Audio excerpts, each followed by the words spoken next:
कल फिर सरकार को बदनाम करने के लिए एक आदमी ने मेट्रो पिलर के नीचे दबकर जान दे दी। कुछ देशद्रोही सरकार को बदनाम करने के लिए घायल भी हो गए। कभी रेल दुर्घटनाओं के बहाने तो कभी प्लेन क्रैश के नाम पर लोग मरने से बाज नहीं आ रहे हैं। आंकड़े हैं कि हर साल 9,000 से ज्यादा लोग सड़क पर मौजूद गड्ढों की वजह से जान गंवाते हैं, जिनकी वजह से सरकार को बेवजह लांछन सहना पड़ता है। इन देशद्रोहियों को विकास की उड़ान भरता देश बर्दाश्त नहीं हो रहा है, इसीलिए ये गद्दार सप्लाई का गंदा पानी पीकर भी जान देने पर आमादा है। सरकारी स्कूलों के बच्चे भी कम शैतान नहीं हैं।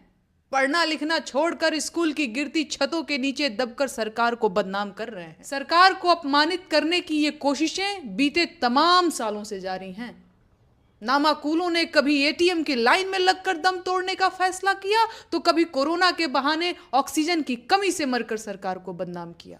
महाकुंभ के दौरान भी ये लोग सरकार के पीछे पड़े रहे और जानबूझकर भगदड़ में फंसकर अपनी लाशें बिछा दी। लेकिन सरकार बहुत समझदार है, वो इन बदमाशियों को खूब समझती है और इसीलिए वो इन मरने वालों की चालों में नहीं उलझती। सरकार जानती है कि मरने वाले लोग विपक्ष के एजेंट होते हैं। विपक्ष से पैसे लेकर सरकार को बदनाम करने के लिए ये लोग खुद दुर्घटनाओं में अपनी जान देते हैं। इसमें विदेशी ताकतों का भी तो हाथ होता है। सरकार स्मार्ट है, उसे देश की आबादी पता है। समुंदर में से 2-4 बाल्टी पानी निकल जाएगा तो समुंदर सूख नहीं जाएगा, एक जाएगा 4 आएंगे वाला हिसाब है। तो फिक्र किस बात की। वो जमाने लद गए जब लोग अनशन करके सरकार को मजबूर कर दिया करते थे। अब तो हजारों निपट जाएं पर सरकार के कान पर जूं नहीं रेंगती और रेंगनी भी नहीं चाहिए। बड़े कामों के लिए बलिदान तो देना ही पड़ता है। और जब बात शेर पालने की हो तो शेर घास थोड़े ही खाएगा। शेर तो गोश्त खाता है, खून पीता है। तो शेर गोश्त खा रहा है, खून पी रहा है, इसमें दिक्कत क्या है?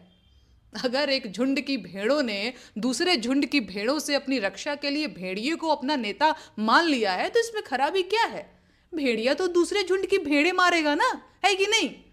जिन्होंने भेड़िए को अपना रक्षक, अपना मुखिया माना है, भेड़िया उनको थोड़े ही मारेगा। भेड़िया उनको क्यों खाएगा भला? वो तो भेड़िए की अपनी सगी भेड़े हुई, है कि नहीं? भेड़ों को भेड़िए पर भरोसा है कि उनका भेड़िया उनका अपना है और भरोसे पर दुनिया कायम है। खैर, मैं भावनाओं में और ज़्यादा नहीं बहना चाहती, तो फिलहाल बात को यहीं विराम देते हैं। वैसे भी कहानी में तो हम सब शामिल हैं ही, तो अपनी बारी का इंतज़ार कीजिए या फिर झुंड से विद्रोह कर दीजिए। देश में लोकतंत्र कितना भी कम बचा हो, ये चुनाव तो आप कर ही सकते हैं।